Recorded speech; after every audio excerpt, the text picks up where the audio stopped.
el, el programa académico.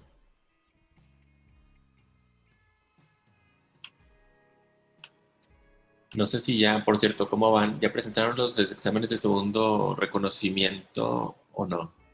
¿Alguno? ¿O el de cardio o no?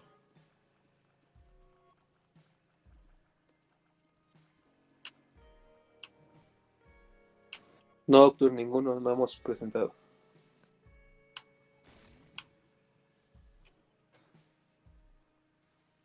Ahí están viendo, ¿no? Mi pantalla. Nada más para ubicar, todavía tenemos tiempo, yo creo que vamos bien, o sea, porque tenemos estas 2 y todavía 3 semanas más de clases antes del tercer reconocimiento, o sea. Entonces, y eso es porque no sé, igual iba un poquito más diferido el calendario, pero bueno, hipertensión, ahorita continuamos con eso, yo continúo, vemos lo de cardiopatía isquémica e infartos, que es lo mismo que decir síndromes coronarios agudos, pero ya para que el equipo de fiebre reumática y valvulopatías vaya teniendo la clase de mitral y de aórtica, cuestiones de estenosis e insuficiencia mitral, estenosis e insuficiencia aórtica, y el equipo de insuficiencia cardíaca, ¿verdad? De que vayan teniendo ya su material ahí todo sintetizado, porque es demasiada información, entonces intentar resumirla ahí lo mejor que puedan. Yo igual, o sea, hice lo mismo con cardiopatía isquémica y con hipertensión arterial, o sea, es mucha información que hay que condensar, pero de hipertensión nos quedamos en lo de clasificación.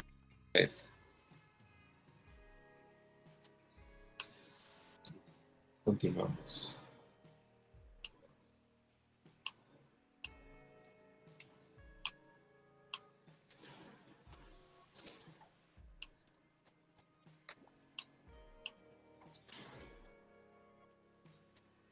Estábamos viendo las cuestiones de qué hacer cuando el paciente llega a la consulta y cómo lo abordas y empiezas a interrogar y empiezas venga asintomático o venga por motivo de consulta.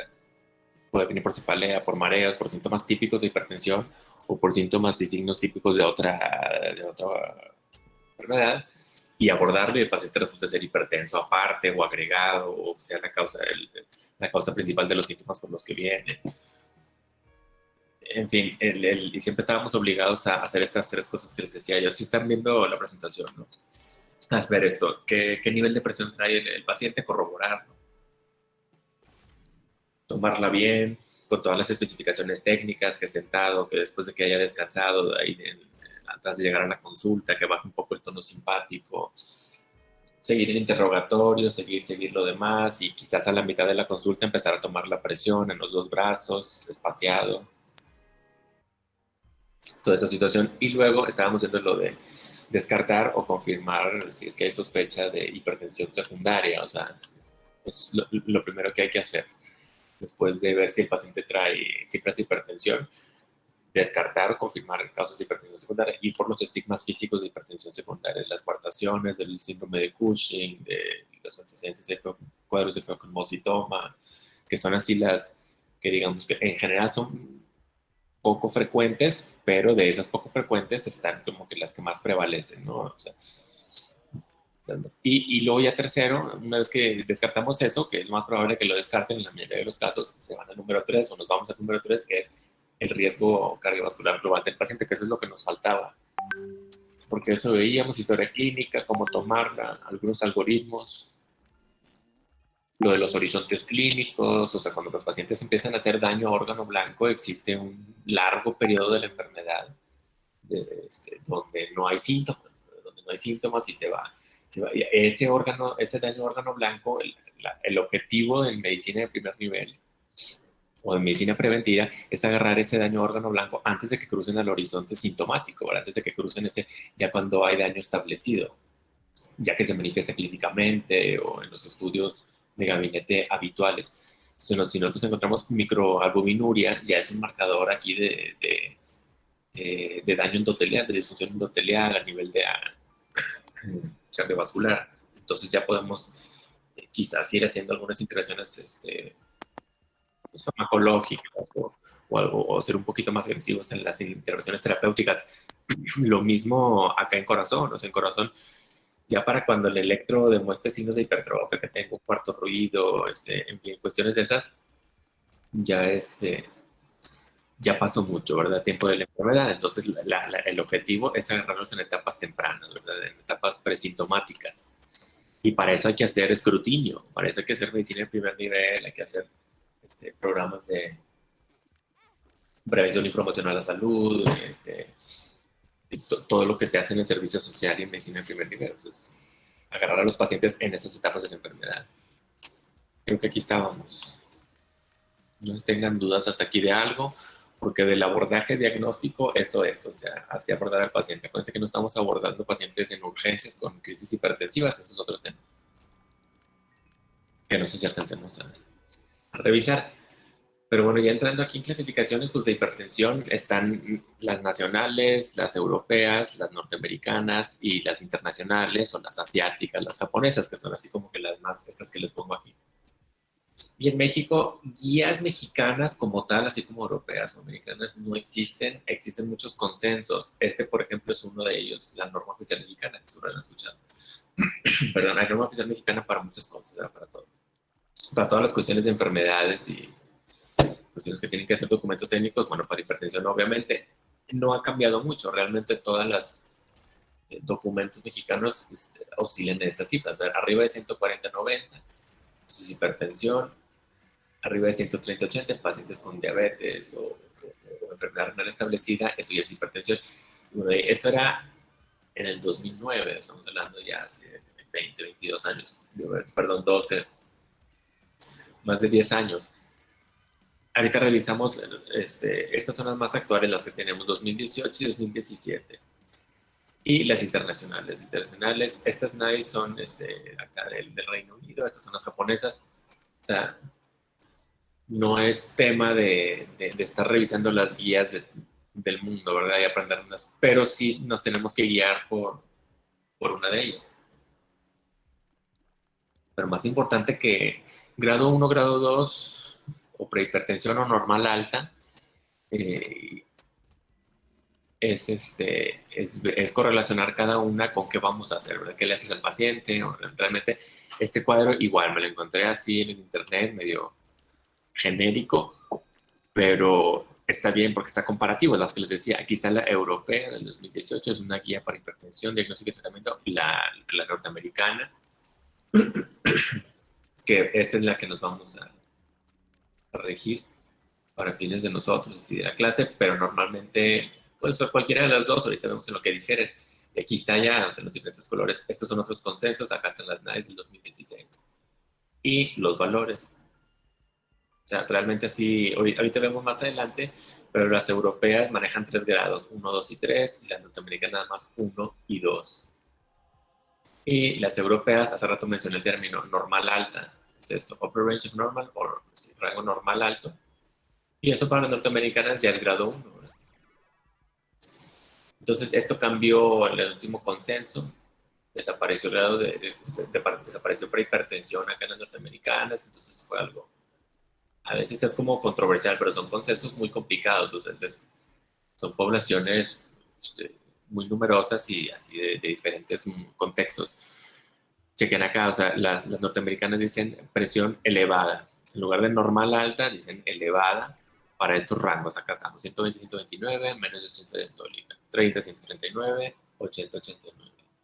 Estólica y o estas palabras también hay que fijarnos, ¿verdad? Cuando revisen ahí las clasificaciones, diga y o realmente, y cuando llega el paciente al consultorio y traiga 134, no, vamos a decir 130, 144, 84. Y luego se lo vuelves a tomar y 143, 82, o 79, 143, 79 o 143, 72. Entonces, es cuál, ¿verdad? O sea, si tengo rangos en cifras del normal o elevadas diastólicas, pero tengo sistólicas de grado 1, grado 2, inclusive norteamericanas. ¿En cuál clasificas al paciente? Pues normalmente siempre agarramos la cifra más alta y la sistólica generalmente es la que nos fijamos. También puedes ver las dos, pero si no coincide la sistólica y la diastólica en una clasificación las dos, pues agarras la más alta y dentro de ese está el paciente. Generalmente hay que corroborar, por eso siempre es son dos mediciones, ¿verdad? Y si te queda duda, quizás otra más adelante.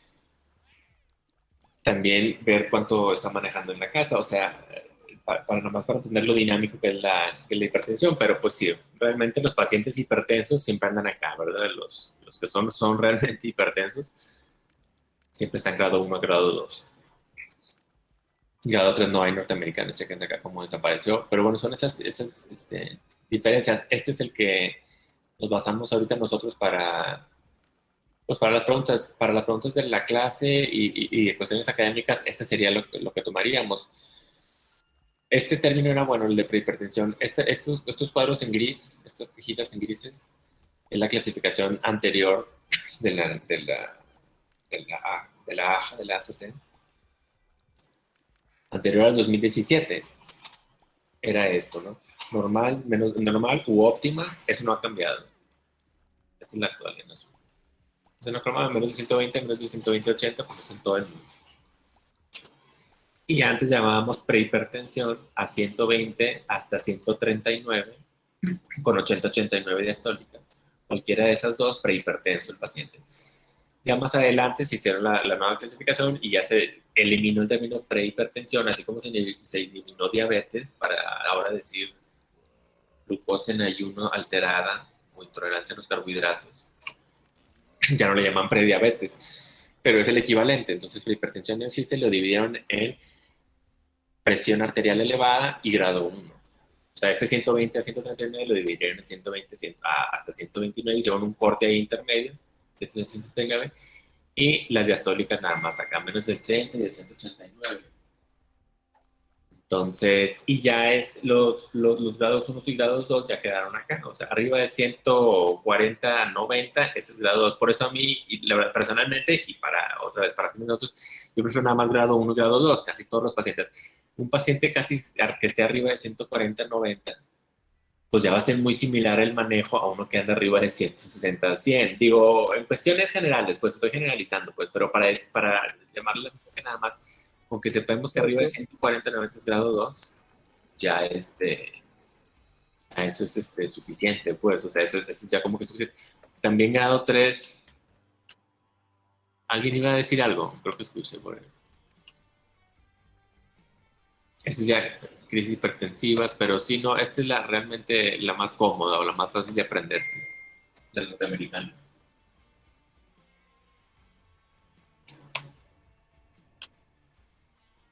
Entonces, es la nomenclatura habitual, normal, presión arterial alta, porque también esto también, comentárselo al paciente es muy importante. Si le tienes la presión arterial alta, yo creo que te entienden mejor si dices prehipertensión, por eso este término era bueno y a mí me gusta también y lo pueden utilizar, aludiendo a que el paciente esté no ha elevado a los 130, hasta 120, 129 es presión arterial alta, elevated BP. Creo que los europeos le llaman, para acá está en la europea, 120, 129, mira, para ellos llaman normal la 120, 120, 129, sistólicas, acá están, 120, 129, y los norteamericanos. Entonces, esto causa obviamente como que controversia ahí en el gremio y hablaron así de, pues, si mueven esos umbrales de diagnóstico para decir quién es hipertenso y quién no, tiene muchas implicaciones, pues, digamos, terapéuticas, ¿verdad? Claro, todos los pacientes van a llevar, como más adelante vamos a ver ahí en la parte de tratamiento, sus medidas no farmacológicas de prevención primaria y secundaria, estilos de vida y dieta. Pero cuando hay necesidad de fármacos para fines ya un poco más finos o más de criterios, pues sí estamos, a veces, no sé, dice, estamos sobrediagnosticando, ¿verdad? Ahora todo el mundo vamos a ser hipertensos. Entonces, ya nomás aquí la moraleja es nada más individualizar, ¿verdad? O sea, tampoco ser tan estrictos con el número, ¿verdad? O sea, a veces podemos ser un poquito más este, permisivos en ciertos contextos, o sea, entendiendo la naturaleza dinámica de la presión, o sea, el comportamiento. Pero esto es lo que debemos de manejar. Normal, elevada y grado 1 y grado 2 igual. O sea, si acá tienen, digamos, cifras de sistólica de pacientes se la tomas 2 veces en el consultorio, así como se debe, 135 con 84 o 135 con 78, 77, entonces ahí tengo de las dos, ¿verdad? ¿Me explico? Difícilmente vas a tener una cifra, digamos, una diferencial muy corta, es decir, no sé, o sea, 120 y tantos aquí y que tengas 100, o sea, 122, 123 con 89, con 90, o sea, con más de 94. Es raro, pues. Generalmente agarras la sistólica, la más elevada, y ahí clasificas.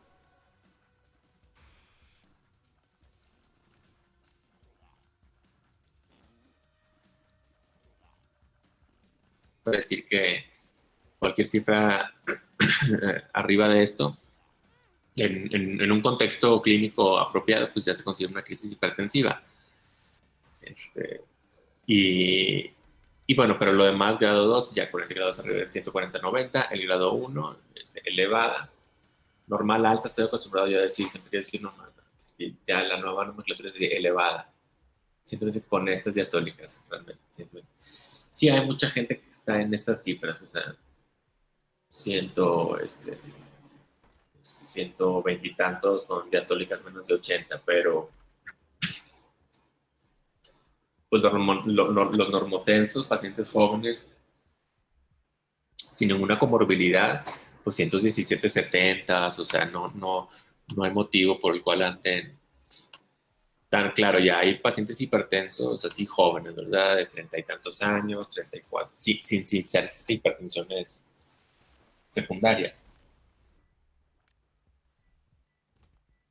¿Qué más de esta clasificación? Yo creo que nada más, y estas son las europeas, chequense el año 2018, o sea, son relativamente recientes. Ellos siguen manejando un grado 3 para cifras de esto, arriba de 180, con diastólicas arriba de 110. Pacientes que están con esas cifras generalmente están muy sintomáticos y en contextos de crisis hipertensiva. Por eso a mí también se me hace más cómoda la otra, la de grado 1, grado 2 norteamericanas, porque chequen acá grado 1, pues sí, es arriba de 140, 159. Allá la grado 1 era 130, 139. Entonces, sí difiere, por eso sí tenemos que hacer la aclaración de con cuál nos vamos a regir. Va a ser, otra vez repito, la norteamericana, esta. Sí, o sea, la AHA, American College of Cardiology, American Heart Association. European Society of Cardiology, European Society of Hypertension.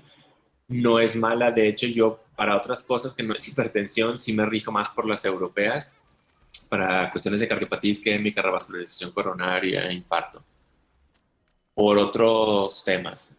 Pero cheque nada más, aquí sí entramos nada más a ver, ellos tienen otra nomenclatura, en lugar de decir normal, ellos dicen óptima, menos de 120, menos de eso, menos de 80.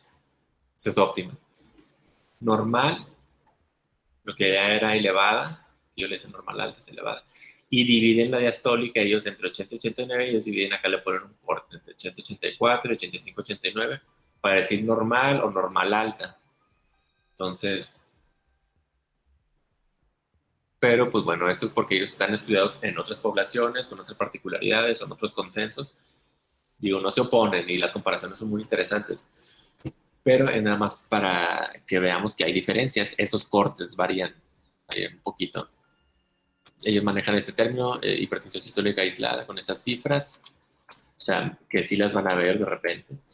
Arriba de 140 con diastólicas menos de 90, sí puede ser, o sea, pacientes de edad muy avanzada, con los cuales asumimos que tienen así ya aterosclerosis o endurecimiento de las arterias de mediano y de pequeño calibre, y eso va abriendo la diferencial de las presiones, o sea, la distancia entre la sistólica y la diastólica. Ok, ya para entrar a esto era lo último de esta primera parte, lo de hipertensión de estratificación de riesgo. O sea, ya vimos que el paciente viene con hipertensión, es la primera vez, o ya le habían dicho, ya le detectamos las cifras de presión alta elevada, ya digamos que ya lo clasificamos y ya vimos bien toda la exploración física, no tiene causas de hipertensión secundaria, ya vimos que esto sí, esto no. Este es el número 3, hay que darle un riesgo cardiovascular global. Lo pongo en amarillo así, y entre comillas, porque es un término así ya establecido, es como técnico. ¿Qué riesgo cardiovascular tiene? ¿Riesgo cardiovascular de qué? De desarrollar esto, enfermedades cardiovasculares. Esto se los puedes poner, este score o estos riesgos se los puedes calcular a pacientes sanos o a pacientes enfermos. Entonces, a cualquiera de los dos, el riesgo es de desarrollar esto, enfermedades cardiovasculares y o sus complicaciones. O sea, hipertensión arterial y sus complicaciones, en agudo o en crónico, infarto agudo del miocardio y sus complicaciones, cardiopatía hipertensiva y sus complicaciones, insuficiencia cardíaca, bueno, en fin. A eso se refiere cuando hablamos de que este paciente tiene un riesgo cardiovascular global alto, o es de riesgo alto, o es de riesgo bajo. Es eso, sí. Un paciente de riesgo bajo ya hasta se entiende que ya estoy implicando que no es diabético, que no tiene tabaquismo crónico, que no tiene dislipidemia. Eso es riesgo bajo. Asintomático, electro normal, perfil de lípidos normal, o sea, eso es riesgo bajo. Ahora, esto es tampoco nada más así tan sencillo, esto ya está muy normado por todos lados. Hay muchos calculadores de riesgo, que ya estos son los que se les pongo aquí, scores de riesgo. También es un término ya como muy utilizado, muy técnico. ¿Qué score tiene? De riesgo cardiovascular global. Este es uno de los más famosos, de los más antiguos, de los primeros que se hicieron. Score de Framingham. Framingham, ¿alguien sabe o habían escuchado qué es esto? Framingham.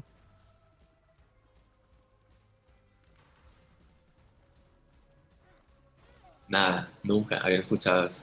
En cardiología es muy famoso. Así tal.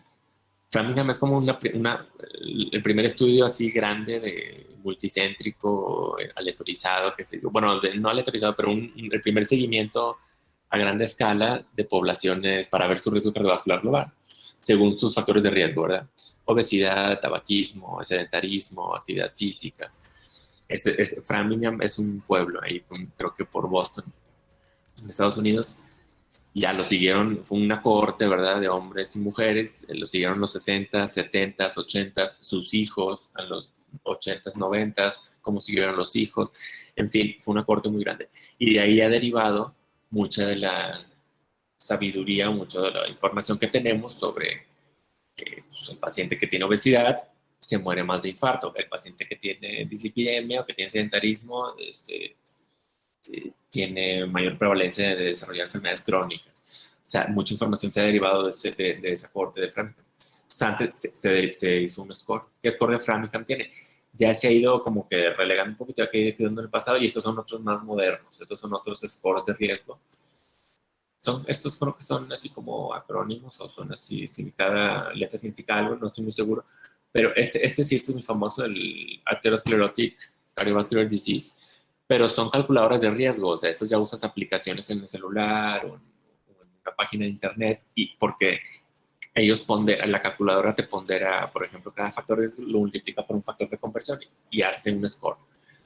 Ya te lo implica. Generalmente este score de HART también lo usan en los servicios de urgencias. El paciente llega por Disney a urgencias X o Y, lo interrogas para hablar un poquito de sus antecedentes cardiovasculares, tiene un score de HART de tanto y bueno, eso implica que tiene un riesgo tanto. Entonces, cada score es para eso, ¿verdad? Para saber en qué riesgo está ese paciente de desarrollar enfermedades cardiovasculares o sus complicaciones. Entonces, eso lo puedes hacer tú como ejercicio cada vez que veas al paciente, pero ya está establecido, está muy bien normado. Los scores son muy utilizados. Este es el que nosotros usamos muchos pues en cardiología. Los tres los utilizamos, pero este es el europeo, este viene así en las guías europeas. Estas son igual, son traducciones de las guías de hipertensión de manejo del 2018. Y esto lo podemos ir viendo, o sea, la estratificación de riesgo la podemos hacer nada más con la historia clínica, o sea, es nada más recordar, ¿verdad? O sea, que se trata de ver las características demográficas y cómo están sus parámetros de laboratorio. O sea, ya nada más con esas dos cosas ya le podemos dar un riesgo nosotros. Con cosas de la historia clínica, de la antropometría, qué edad tiene, el género, fuma, no fuma, cómo tiene el colesterol, cómo está su HDL, ácido úrico, diabetes, sobrepeso, todo esto. Y ya nos da información de qué riesgo tiene, si tiene o no daño órgano blanco asintomático, Pero para buscar todo esto hay que saberlo, ¿verdad? O sea, no vamos a ir a...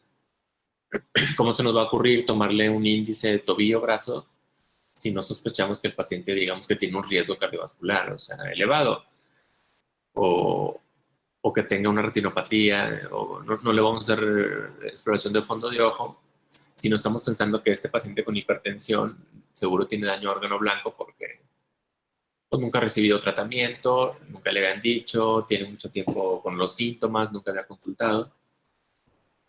Entonces ya nosotros estamos tratando de buscar, obviamente no es tarea de nosotros ahorita o de la clase aprenderse cada una de las manifestaciones de daño órgano blanco. Esta quizás sí, la microalbuminuria, porque esta sí se las empiezan a preguntar desde, no sé, desde pregrado. Microalbuminuria de 30 a 300 miligramos en 24 horas, o sea que al paciente que llegó a la consulta, para ver qué tiene microalbuminuria, ya le tuviste que haber pedido un examen de una recolección de orina de 24 horas. Entonces, eso es un poco, digamos, lo tienes que volver a ver al paciente, o sea, tienes que, es un poco, o le puedes sacar esto, un cociente albúmina creatinina elevado, pero pues para eso necesitas una muestra de sangre con creatinina, o sea, ya para te saca necesitas un laboratorio, pues una química sanguínea. Entonces también estratificarle, darle un riesgo al paciente, también a veces implica ya a veces pedirle estudios. Hay cosas que puedes ver nada más de entrada, con sus antecedentes y si tiene alguno de estos antecedentes, pero para continuar con la estratificación de riesgo y realmente establecer su riesgo, por eso les digo que ya está establecido lo de los riesgos, scores de riesgo. Ya tienes que haberle pedido estudios para poder objetivar un poco más el daño a órgano blanco, chéquenselos. El electrocardiograma, hasta eso es fácil, pues se lo pueden conseguir en consulta de primer nivel. Ya les decíamos, yo ya les decía, el problema del electro pues es la sensibilidad, tiene baja sensibilidad ese estudio. Es muy específico, pero tiene baja sensibilidad. Pero bueno, pues si vamos a un electrocardiograma con manifestaciones de hipertrofia del ventrículo izquierdo, ya se hace un índice de Sokolov-Dione arriba de 35, o R's muy altas en ABL, o un Cornell de esta duración. En fin, los criterios de hipertrofia, eso ya nos ayuda mucho. Este paciente ya tiene daño a órgano blanco, ¿verdad? Quizás está asintomático o trae un cuarto ruido ahí que sugiere ya que está rígido el miocardio y o trae estas velocidades, le haces un Doppler carotidio, un Doppler en la femoral y en la carotidia y se tarda más de 10 milisegundos entre el pico femoral y el pico carotidio, pues ya te habla de aterosclerosis, ¿no? Del sistema de las arterias de mediano calibre. Entonces uno ya lo va estratificando. Ya si te trae exámenes generales de orina o una cuantificación de orina en 24 horas, todavía mejor, ¿verdad? Y si te asomas ahí al fondo de ojo, todavía estratificas mejor al paciente. Entonces, de eso se trata la consulta de hipertensión arterial. Realmente ver al paciente la cuestión así clínica y de antecedentes y empezar a darle un riesgo. Ya que el paciente ya es cardiópata, pues ese ya es casi que otro tema. Ya sería ante un paciente que tiene antecedentes. O sea, el paciente llega a consultar ya con antecedentes de que que es hipertenso de larga evolución, o diabético, fumador, que tiene dislipidemia, que tuvo un evento vascular cerebral hace 3 4 años con secuelas o sin. Por supuesto que a veces hay ya el antecedente de infarto agudo del miocardio o estuvo hospitalizado por cuadros de angina de pecho en cuestiones de urgencias o inclusive ya fue llevado a cateterismo cardíaco, ya le pusieron stents en las coronarias, ya le hicieron una cirugía de revascularización coronaria, tiene insuficiencia cardíaca con fracción de expulsión reducida o pacientes que tienen amputaciones. Ya para que veas un paciente, el momento que veas un paciente con una amputación de miembro pélvico, hay que estar, que no fue, digamos, traumática, pues, o sea, un accidente, ya estamos asumiendo que el paciente tiene un riesgo cardiovascular elevadísimo, porque este paciente que tiene enfermedad arterial periférica a grado de amputación, pues por supuesto que es diabético, hipertenso, con enfermedad, con dislipidemia, y eso ya es riesgo cardiovascular alto. Entonces, si llega a la consulta, sea asintomático o sintomático, lo que sea, y trae esos antecedentes, para mí ya es un paciente de riesgo alto, para nosotros, para todo el mundo. Y bueno, esto sanitariamente lo puede decir. Claro, ya son más difíciles manejar estos pacientes o no difíciles, pero pues bueno, por lo menos ya tiene que tener una valoración por cardiólogo, por cardiología. Quizá cardiología ya lo vio y lo dio de alta y seguimiento primer nivel, o cardiología lo está citando cada 6 meses, cada 3, cada año, y hay que verlo eso con el paciente.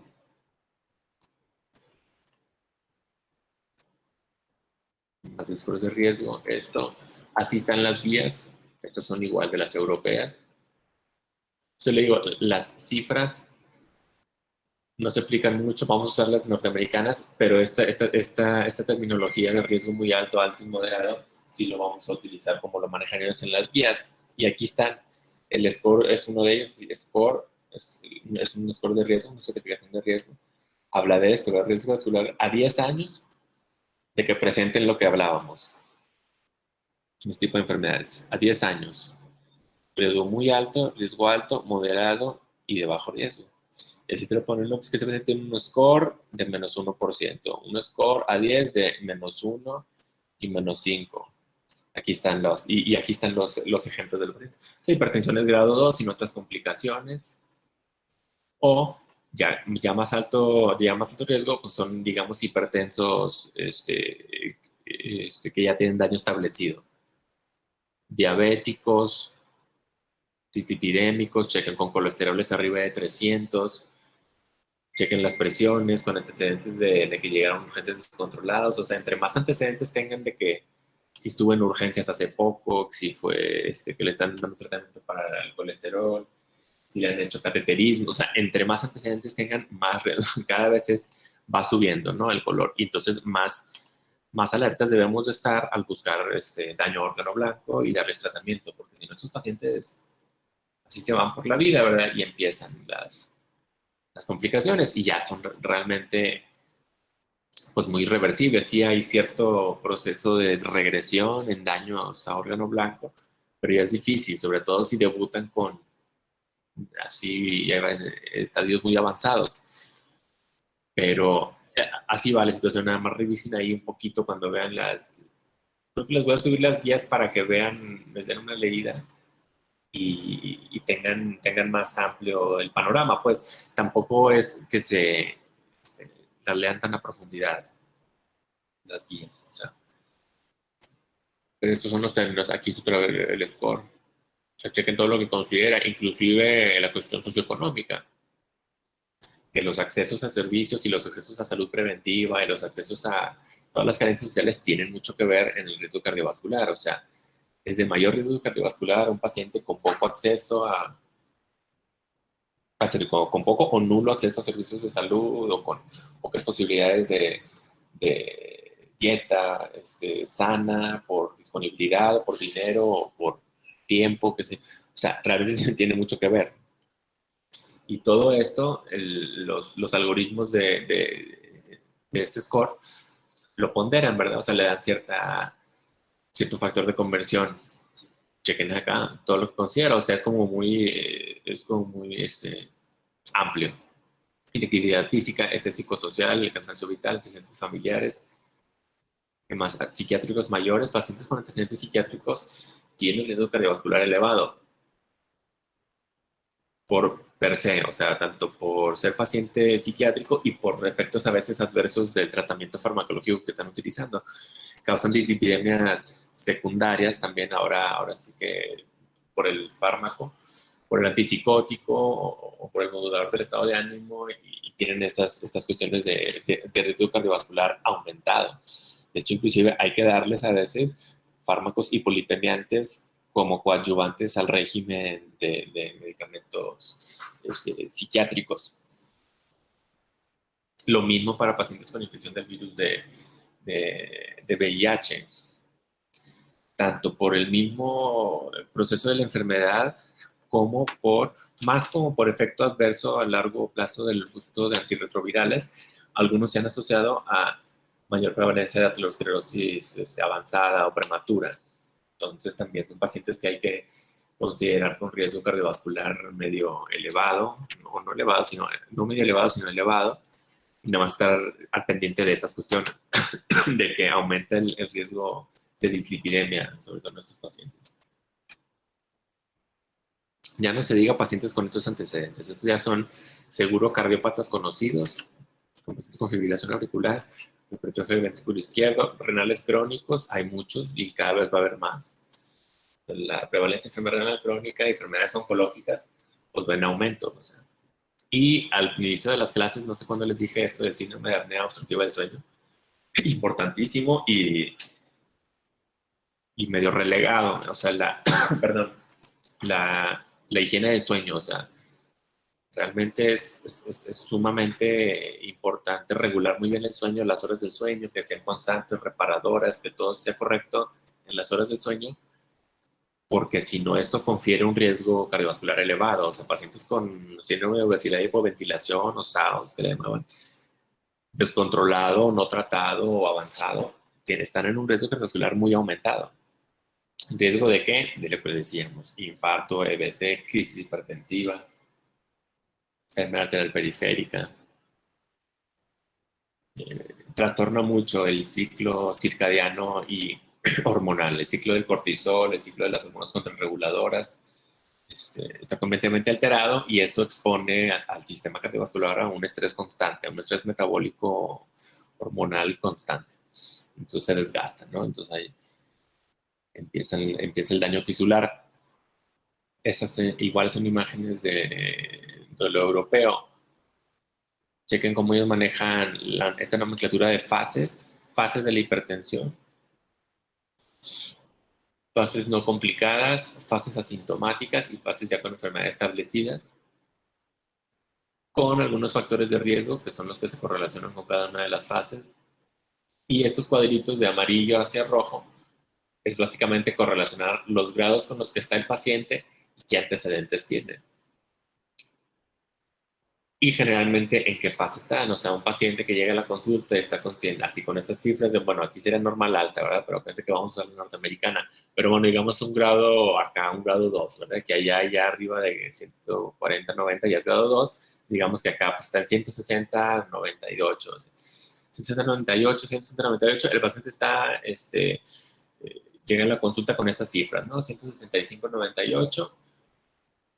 Asintomático, no tengo nada, no siento nada, y sí, soy diabético, y, ok, entonces, bueno, entonces estamos asintomáticos, eres diabético, no tienes otros factores de riesgo, no eres fumador, no tienes dislipidemia, no tienes antecedentes de infarto, no tienes, quizás hasta el paciente quizás haga un poco de actividad física moderada. Entonces, bueno, digamos que tiene uno o dos factores de riesgo, y acá estamos, ¿verdad? O sea, es una hipertensión grado 2 que está en fase 1, asintomático, ¿verdad? No hay complicaciones. Y acá, ¿verdad? Dijo que era diabético, bueno, consideramos uno de esos factores de riesgo. Diferente, ¿verdad? Que acá si el paciente ya nos dice, no, pues que tengo ya antecedentes de, no sé, infarto, ya tengo antecedentes de que tuve una embolia, o ya tengo antecedentes de que me falta el aire al caminar, entonces ya estamos pasando de fase 1 con factores de riesgo, o un paciente ya con daño órgano blanco, ya a un paciente de riesgo muy alto. Entonces nos vamos moviendo según los síntomas del paciente, qué tanto riesgo y qué tanta cifra de presión tenga. Lo vamos clasificando. Por eso es aquí siempre poner ejemplos. Si se lo quieren aprender de memoria va a estar como muy difícil, o sea, y no es necesario. Entonces, nada más para que vean cómo manejamos nosotros la clasificación de los pacientes. Y así los manejamos. O sea, realmente sí nos guiamos mucho por el riesgo global que tienen. No nada más es atender la cifra de depresión. Este otro consenso, creo que les comenté la clase pasada, es bueno, este es uno muy reciente de la Sociedad Internacional de Hipertensión. Igual son guías, tienen sus consensos, sus recomendaciones, todas las guías son igual, así como te lo dicen en las mismas guías, te dicen son recomendaciones, no deben de suplir el juicio clínico del médico que está viendo al paciente. Vuelven a hacer lo mismo estos consensos del 2020, del 2020. Con o sin factores de riesgo, 1, 2 o más de 3. o ya factores, o ya enfermedad con daño organoléptico establecida y según sus cifras de presión, qué riesgo global tiene el paciente. ¿Riesgo de qué? Otra vez de desarrollar enfermedades cardiovasculares y sus complicaciones. En este caso, si ya es hipertenso, pues de desarrollar sus complicaciones o de desarrollar otras enfermedades relacionadas a hipertensión. Fibrilación auricular o hipertrofia del ventrículo izquierdo o infarto agudo del miocardio o enfermedad vascular cerebral. Realmente eso es, por eso les digo, no es así como que para de memoria, pero sí saber que nos movemos entre bajo riesgo y alto según factores de riesgo. Enfermedades establecidas y cifras. Pueden tener pacientes con cifras altas sin factores de riesgo y sin enfermedades establecidas, pero pues por las puras cifras ya los tienen en riesgo. Esto ya les confirma un riesgo alto. Y a la inversa, o sea, pueden tener pacientes con cifras bajas o cifras, bueno, digamos, en hipertensión, pero chequen aquí, o sea, normal alto.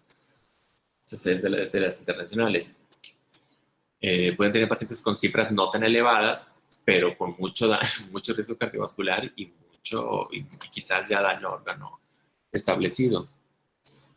Por eso o sea, no es tan así como tan sencillo así aprenderse, decir, así me voy a aprender la clasificación de hipertensión en una tarde o en dos. O sea, hay que estar como practicando o viendo casos clínicos, que de hecho esas son así como las preguntas que casi yo les pongo de hipertensión. Paciente que llega a la consulta, tal, ¿qué haces? O tal, o ¿qué es lo que mejoraría? Y así hacen las preguntas también los Kaplan y los textos norteamericanos, así de pregrado o de los STEPS, así lo preguntan, ¿no? O sea, ¿cuál es la mejor acción para hacer en este momento? O sea, le pides unos estudios o te trae este estudio,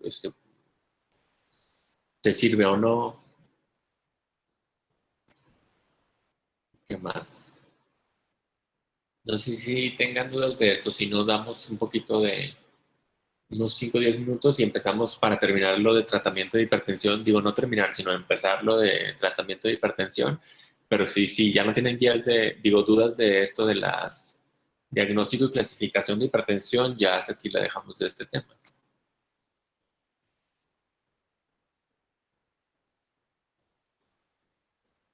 Sí, realmente eso era todo. Yo les subo las guías para que repasen de ahí de el texto, pues, o sea, estas guías, las de las internacionales, las europeas y las norteamericanas, son 3 documentos nada más. Por supuesto que si las quieren leer todas, pues les va a tomar tiempo, pero pues igual y lo tienen. Entonces, ahorita empezamos en unos 10 minutitos, regresamos y empezamos lo de tratamiento de hipertensión, ¿no? Gracias, doctor. A venir. Doctor, gracias.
Vamos a continuar.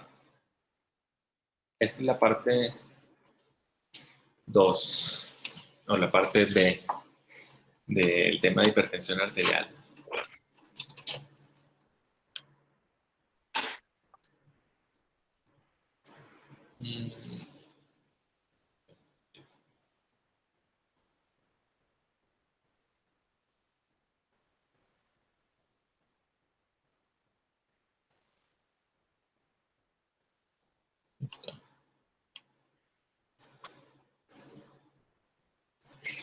Ya están las guías, pues, o sea, igual, guías hay desde los 60, así como las guías de diagnóstico, hay guías de tratamiento, todo está en los documentos y ya se sabe, ¿no? Desde esas épocas, el beneficio del tratamiento antihipertensivo bajando el riesgo de eventos cardiovasculares de los que hablábamos.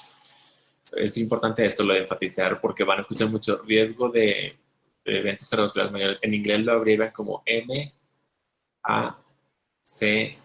Major Adverse Cardiovascular Events, MACES. Para todo MACES, o al menos en cardiología o en medicina así preventiva o de primer nivel. Riesgo de MACE, riesgo de eventos mayores cardiovasculares adversos. A estos son, ¿verdad? Los principales: infarto, EBC, insuficiencia cardíaca, angina, disnea, o, en fin, otras manifestaciones. Pero bueno, ya sabemos, ¿no? Y el beneficio realmente del tratamiento antihipertensivo está asociado a eso, ¿verdad? A que baja un poquito o disminuye, regresa el daño a órgano blanco. Es lo que decíamos, yo les decía, una vez ya establecido, ya es muy difícil. Sí hay manera de que regrese un poco la hipertrofia del ventrículo izquierdo, la disfunción endotelial o la proteinuria, que anda de ya casi etapas incipientes de la nefropatía hipertensiva o diabética, y se mantiene, ¿verdad? De hecho, sí hay, digamos, como ejemplos o casos anecdóticos de que un paciente de ya hipertenso grado 1 o grado 2, bien tratado, a 10 años, ni siquiera trazas de microalbuminuria tiene, ¿no? O sea, o ni siquiera, mucho menos, tenga algún complejo ahí en el electrosugestivo de hipertrofia del ventrículo izquierdo, para nada. Un cuarto ruido, nada. Todo es porque iniciaron un tratamiento a buen tiempo, o quizás ya había un poco de daño a órgano blanco, pero lo empezaron a buen tiempo y lo siguió, como respondió bien, y fue un paciente apegado, y sí hubo regresión de daño a órgano blanco. Pero en términos generales, aunque no exista tanta regresión de daño a órgano blanco, sí hay mucha disminución de riesgo de eventos cardiovasculares mayores. O sea, son las dos cosas. Disminuye el riesgo de eventos mayores y disminuye, induce la regresión al daño a órgano blanco.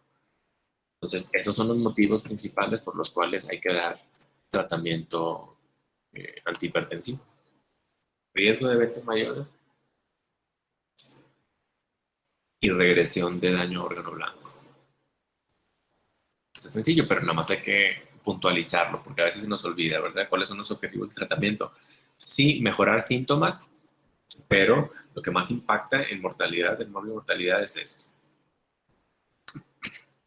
Otra vez, aquí se las puse con una diapositiva parecida, con las diferentes guías de práctica clínica. ACCA 2017-18, JNC, fue un consenso en el 2015, también es interesante. UK, no, es el Reino Unido, y las internacionales. Este documento es muy bueno, también lo voy a subir ahí para que si tienen tiempo lo revisen. Está bastante bien. Otra vez, nada más recordar que para dar tratamiento vamos a usar estos umbrales. Normal, los europeos le llaman óptima, menos de 120, menos de 80. Elevada está en este grupo de 10, de 120 a 129, 9. Y menos de 80. Si tienen pacientes de 125, 127, 128 con diastólicas de 84, 82, 87, van a tomar obviamente la sistólica y la más elevada. Difícilmente, o sí puede ser, de hecho, que tengan pacientes con sistólicas de estas cifras, 135, 34, 37, 39, con 70, 60, 65. Habitualmente, o acá inclusive, en grado 2, 140 arriba, con menos de 80, 70, generalmente son pacientes con... ¿alguien sabe en qué tipo de pacientes se puede presentar? Una diferencial muy amplia, o sea, 160 con 60, con 80, con menos de 70. Diferenciales muy amplias. Hay un ejemplo clásico por ahí, quizás se los van a preguntar más adelante, que dice que individuos with systolic episode. Aquí está. Pacientes con sistólicas y diastólicas en dos categorías deben de ser designadas a la categoría con la cifra de presión más alta.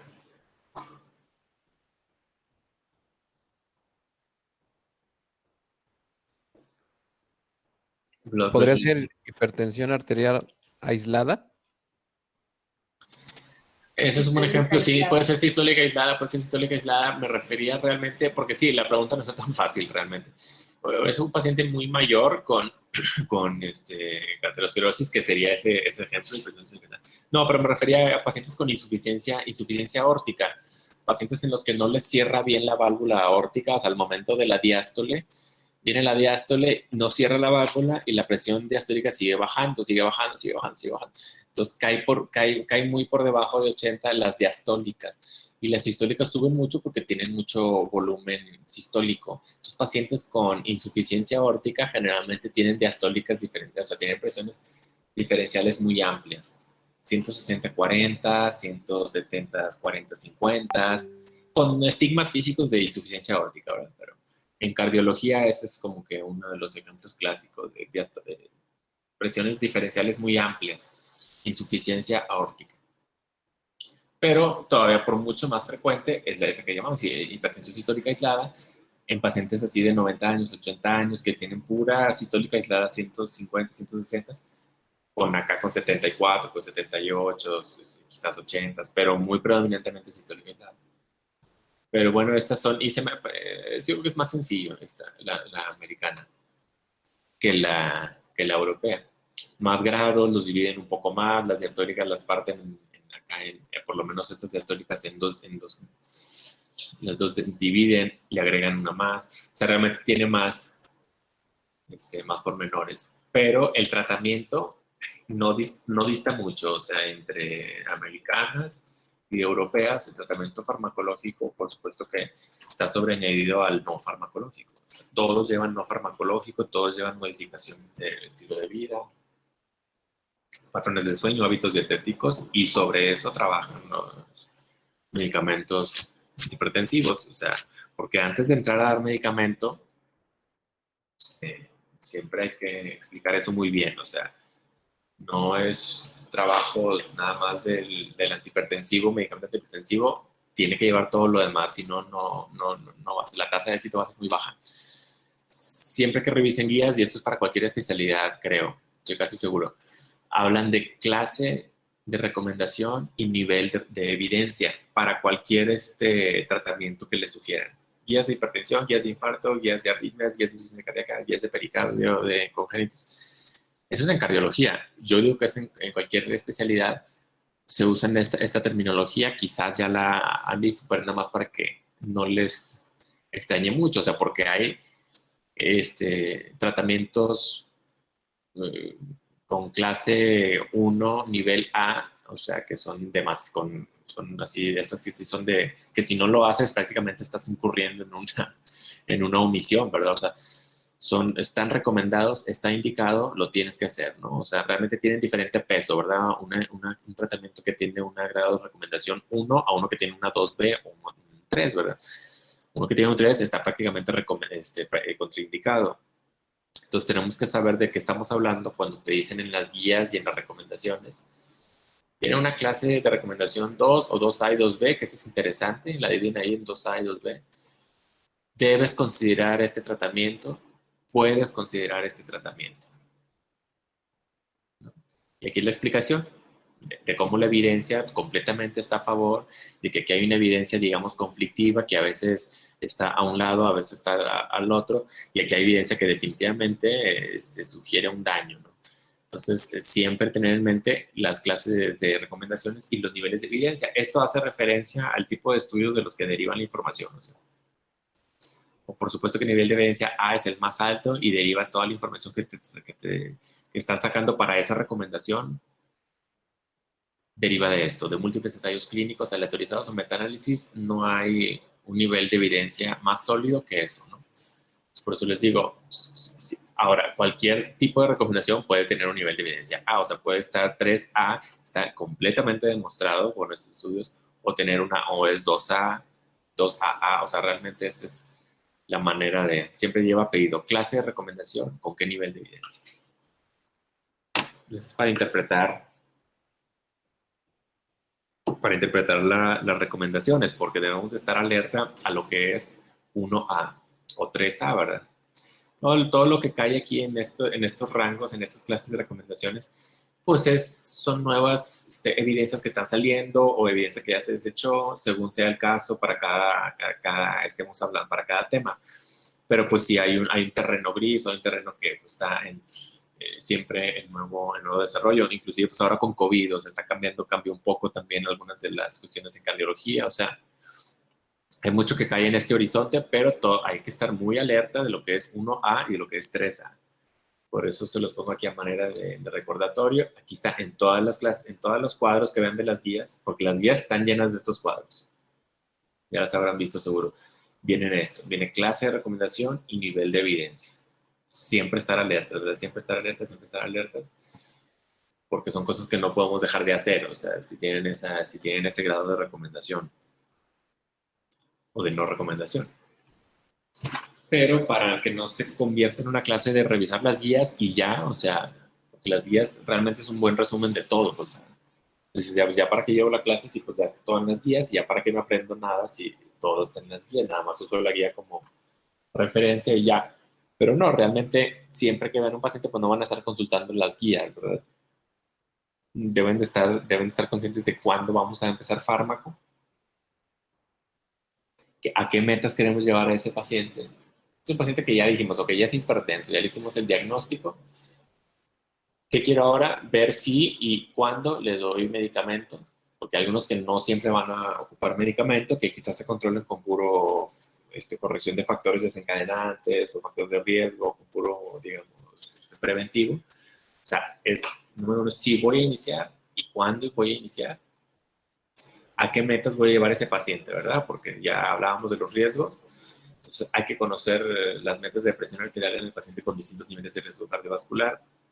Difiere poquito realmente las metas de tratamiento, o sea, pues, menos de 130, 135, con menos de 80, 85. Casi todas las metas están alrededor, más o menos 5, todas las metas están alrededor de esas cifras. Hablando de los pacientes con distintos niveles de riesgo. Y, ok, estrategia terapéutica y qué fármaco vamos a elegir, a eso me refiero, ¿verdad? Ya que decidimos cuándo iniciar, a qué lo queremos llevar, a qué metas y cómo, ¿verdad? O sea, qué tan rápido lo queremos llevar, con qué dosis vamos a empezar, o si vamos a empezar nada más con 1 o con 2, o con la mitad, o con la media dosis de monofármaco, de monoterapia. Bien, entonces todo esto, pero esto es así cuestiones clínicas, o sea, esto no está en las guías, ¿verdad? O sea, bueno, realmente sí está, pero no lo van a estar consultando, es a lo que me refiero, o sea, no pueden estar, es como el ejercicio que hay que estar haciendo, o sea, este paciente requiere o no requiere medicamento antihipertensivo, porque pues, realmente el paciente puede hasta él mismo irse a comprar su propio medicamento, lo ven anunciado en las farmacias y van y compran, ¿cuál es para la presión? Pues dámelo, y se lo toma. Pero, ¿qué riesgo tiene ese paciente? ¿Por qué va a empezar? ¿Cuál es la hipertensión? O sea, hay que ver toda esa cuestión y saber de fármacos, o sea, saber cuál es el mejor para qué paciente, en qué momento. O sea, no es tan rápido o tan fácil decir a quién sí y a quién no. Y por supuesto que los pacientes siempre vienen con algo más. Es raro que el paciente venga así nada más con una enfermedad o con un factor de riesgo. Sí hay, pues, o sea, pacientes que nada más tienen hipertensión y nada más. Pero generalmente hay que estarles buscando dislipidemias, prediabetes o alteración de glucosa en ayunas o diabetes, enfermedad arterial periférica, hay que estarles buscando obesidad, hipoventilación, hay que estar buscando cuestiones hormonales, distiroidismos, hígado graso. O sea, a todos los pacientes que vengan por hipertensión o que vengan con sospecha o diagnóstico reciente o, digamos, chequeos habituales de rutina, hay que estarles buscando de más factores de riesgo y de más enfermedades. Entre más información tengan y más factores puedan ir corrigiendo, mucho más fácil van a corregir hipertensión. Es bien difícil, ya más adelante, a veces controlar a pacientes que andan con todos los factores de riesgo descontrolados y nosotros aumentando dosis, moviendo horarios, cambiando regímenes farmacológicos, es muy difícil. Y si no controlamos todo esto, o sea, todo va englobado. Entonces aquí irlo integrando. Este es el resto del cuadrito que veíamos hace unas diapositivas. Entonces el manejo en paciente con normal u óptima, pues nada, seguir promoviendo estilos de vida óptimos, ¿no? O sea, promoción a la salud, medicina preventiva. Porque pues ahorita estás normal, no sabemos en 10 años, ¿verdad? 15 años. Y este cuadro, esta caja grande blanca que dice terapia no farmacológica, es sumamente importante. O sea, no es así como que, ya a lo mejor me voy directo acá, a quién sí, quién no le doy fármaco, según qué presión. Cualquier estado de hipertensión lleva terapia no farmacológica, ya sea el paciente con más elevada, grado 1, grado 2. Y no farmacológica, y ahorita más adelante lo vemos. Pero cualquier paciente con hipertensión lleva terapia no farmacológica en cualquier etapa de sus enfermedades. Y antes de dar fármacos, este algoritmo norteamericano, antes de decidir o para decidir a quién y quién no le damos fármaco, hay que calcular muy bien a expensas de lo que estamos viendo en la clínica, de nosotros ahí, y según calculadoras automatizadas ya de cálculos de riesgo. Por ejemplo, ellos por eso usan mucho ellos lo desarrollaron. Este score es del AHA, del ICC.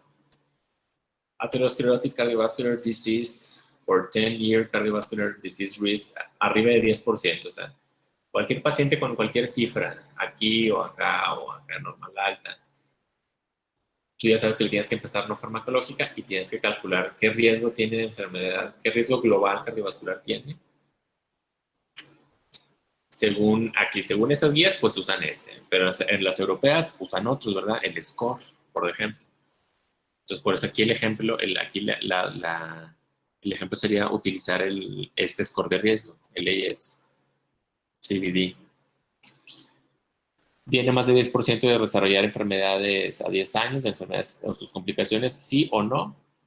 Si es sí, según ese riesgo arriba de 10%, ya tenemos que usar fármacos. Si es no usar fármacos y ya hacer todo lo pertinente, ¿no? Darle un seguimiento apropiado y según su clasificación y su estrategia terapéutica. Ahora, esto es en términos generales, porque claro, no vas a decir, no, pues que me salió que tiene un riesgo bajo o la calculadora me está diciendo que tiene el riesgo menos de 10% a 10 años o que tiene menos de 5% o tiene un riesgo entre 5 y 10. Y yo también clínicamente veo que pues tiene un factor de riesgo nada más, o dos si acaso, y podemos quitar uno. O sea, esto también lo pueden sacar ustedes sin necesidad de ser tan estrictos con la calculadora de esta. Pero, ¿a qué iba? Que ya también esto es cuestión por eso son guías, ¿verdad? O sea, si tú estás viendo que el paciente está en grado 2, 150 con 92, sintomático, pero nada más con un factor de riesgo, tampoco te va a decir, no, tiene un riesgo bajo a 10 años de enfermedad cardiovascular. Entonces, según guías, no le toca terapia, ¿no? Pero si el paciente está sintomático, o es la segunda vez que va, o es la primera vez, o sea, también ahí entra la parte de individualizar. Estas son guías, nada más para que vayan viendo cómo se actúa, ¿verdad? O sea, antes de dar fármaco, ¿qué riesgo tiene? ¿Qué riesgo tiene antes de dar fármaco? Y lo que vamos a hacer más adelante. ¿Cómo le da seguimiento? ¿En cuánto tiempo? Y ya si regresa, pues si ya está controlado, porque lo que muy frecuentemente hace es preguntar el paciente es, bueno, ¿y hasta cuándo voy a estar tomando esto, verdad? Entonces decirles, pues por el resto de tu vida, como que tampoco es así ser muy optimista y el paciente a veces eso tampoco Entonces también hay que ser, digamos, pues no tan categóricos. Pues no sé, quizá más adelante vamos a darle unos 3, 6 meses, necesitamos ver cómo se comporta todo este año, pero por lo menos vas a estar de 6 a 1 año tomándolo y vemos cómo se comporta la presión. Podemos hacer una estrategia de ir destetando el medicamento más adelante y ver si no se sube la hipertensión. Pero en términos generales, la hipertensión, nosotros sabemos que no tiene cura, ¿verdad? O sea, la hipertensión arterial sistémica o primaria o esencial no tiene cura, no se cura, es una enfermedad crónica, se controla. Y manejar otra vez esa psicología de que se controla, esto se controla, no se cura. O la diabetes. Esos algoritmos son los que hay que revisar. Porque si nos ponemos a leer, pues sí va a ser un poquito más tardado, pero es básicamente lo que acabo de platicar. O sea, según la cifra que llega el paciente, qué riesgo tiene, si estamos ante pacientes hipertensos, qué riesgo tiene, si amerita o no terapia farmacológica, sí o no. Y según su recomendación, chequen aquí está entre paréntesis qué recomendación tiene cada una de esas estrategias. O chequen, supongamos que el paciente llegue con una presión arterial alta. Presión arterial alta, como clase 1 debemos de dar no farmacológica y verlo en 3 a 6 meses para ver cómo sigue. Al que llega en óptima o normal, promover hábitos y como clase 2A, verlo en 1 año. Y acá, los que ya son hipertensos, chequen el grado 2. El grado 2, como clase recomendación clase 1, tenemos no farmacológicas, significan en todas tenemos la recomendación de no farmacológicas. Entonces, como clase 1, no farmacológica, más un medicamento antihipertensivo. Y aquí te dice, o sea, si el paciente está debutando aquí con grado 2, ya tienes algunas particularidades que te sugieren las guías. Si estás debutando con un grado 2, pues ok, puedes empezar con 2 fármacos, según sea su presión, pero bueno, esto más adelante lo vemos. Ahorita no están adelante, nomás ir viendo cómo empiezan los algoritmos de manejo. Empiezan siempre con la cifra, qué riesgo tiene para los hipertensos. Los que no son hipertensos, pues están ya las recomendaciones. Las revaloraciones a 3, 6 meses o al año, según sea el caso. Y para los hipertensos, según sea su riesgo, que sí, que no, cuando no farmacológicos chequen a este paciente, por ejemplo. Esta es una particularidad y hasta aquí dejarla y continuar ya mañana. Imagínense que llega no sé, 135-85, 135-85, ya 2 veces corroborado, con un riesgo cardiovascular bajo, intermedio o bajo, o sea que no es arriba del 10% de desarrollar enfermedades a 10 años. Ok, chéquense nada más. El algoritmo del norte, aquí el AJA del 2017 te dice clase 1 no farmacológica y nos vemos en 3 a 6 meses. O sea, realmente estás dejando ir al paciente según guías.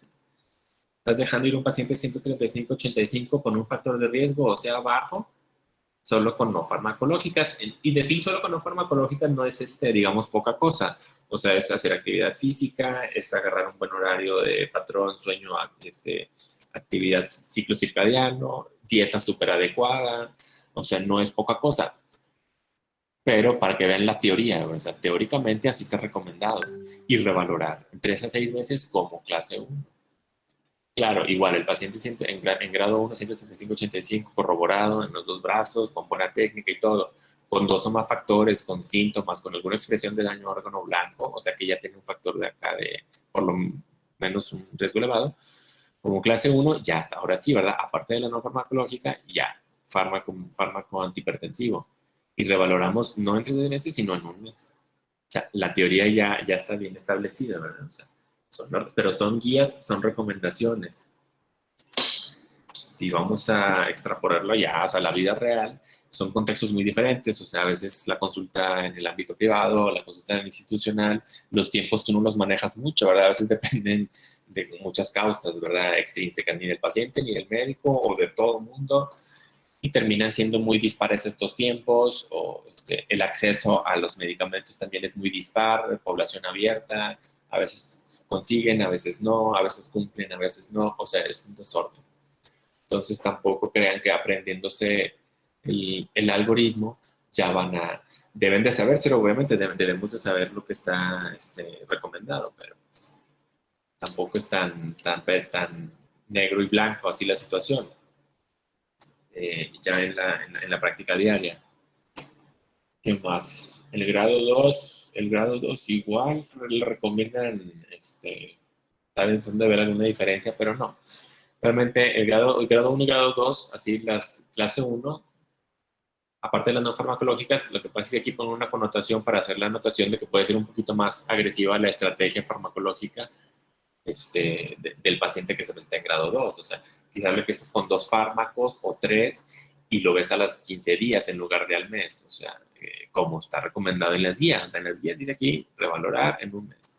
Así de sencillo. Ya si en un mes llega, está o no está en metas, sí o no. Si está en metas, 3 a 6 meses. Pero quizás el paciente dice, no, pues, o sea, mejor nos vemos en 2 meses y sí, tú prefieres verlo en 2 meses porque ya no sabes si el otro mes, me explico, ya empiezas a individualizar. Pero esas son las recomendaciones. Y así hay, o sea, nos podemos ir revisando. Aquí está el de la europea. Es prácticamente lo mismo, pero con sus niveles. O sea, chéquense cómo en todos los niveles de presión arterial recomiendan intervenciones en el estilo de vida. Ya sobre esas, trabajas tus tiempos de revaloración. Nos estamos yendo siempre por las norteamericanas, no por las europeas, recuerden. Y esto que dice, pues nada más para hablar un poquito de los umbrales, o sea, chequen cómo los umbrales, o sea, las cifras a las cuales empiezas tratamiento para ciertos grupos específicos, 18 a 65 años, o sea, chequen cómo suben un poquito las cifras de las sistólicas para iniciar tratamiento farmacológico en pacientes en estos grupos de edades, 85 años, 89 años, que nada más tienen hipertensión, pues realmente podemos ser un poquito más permisivos, ¿verdad? O sea, ¿no? Igual con las diastólicas, no así en los pacientes diabéticos, ¿verdad? O sea, es otra historia. Entonces, nada más no es para memorizarse cada una, más para ver cómo cambian un poquito los umbrales de tratamiento según los grupos específicos, ¿verdad? Edad y factores de riesgo. Hasta aquí vamos a dejar, porque si no ya es entrar un poquito más en... Bueno, hasta antes de fármacos, este JNS8 antes les preguntaba algunas diferencias, pero realmente ya no es tan relevante ahorita entrar en el JNS8, que es un consenso. Si tienen preguntas de algo, ahorita, si no, ya nos vemos mañana para seguirlo de tratamiento. Doctor, yo tengo una pregunta, pero no es de hipertensión. Ajá, sí. Es que a mí me tocó exponer valvulopatías. Entonces yo tengo una duda porque en la valvulopatía de insuficiencia tricuspidia, viene en el electrocardiograma cuando se asocia a estenosis mitral que hay una P mitral con una rotación del AP a la derecha, pero no sé qué es rotación del AP y lo busqué y creo que es eje anteroposterior, pero no estoy seguro. Sí, cuando dicen el eje de AP es el ángulo, el eje eléctrico de P, no es como decir el eje eléctrico de QRS, el eje eléctrico de la P se mueve así como el QRS tiene un eje, así las ondas P. Y ese se mueve en función de hacia dónde va, así como el del ventrículo, así como el del QRS, o sea, si tienes dilatación de aurícula derecha, el AP o el eje de la P se va hacia la derecha. Si tienes dilatación de aurícula izquierda, el eje de P o el eje de la onda P se va hacia la izquierda, en el plano frontal. Pero sí, es rara, la estenosis tricuspidia. Realmente enfóquense en mitral y aórtica. Sí, a veces se acompañan de tricuspidia y pulmonar, pero sí, a eso se refiere el AP, el eje, perdón, de la onda P. Ok, gracias, doctor.